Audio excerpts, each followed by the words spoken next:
அத்தனை செல்வமும் உன்னிடத்தில் நான் பிச்சைக்கு செல்வது எவ்விடத்தில் வெறும் பாத்திரம் உள்ளது என்னிடத்தில் அதன் சூத்திரமோ அது உன்னிடத்தில்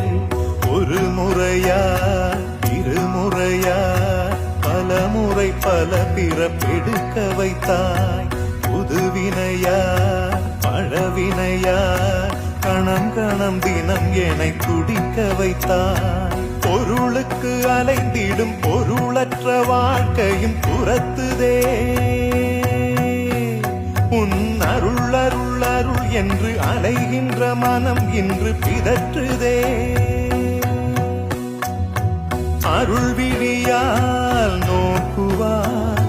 மலர்பதத்தால் தாங்குவாய் உன் திருக்கரம் என்னை அரவணைக்குனதருள் பெற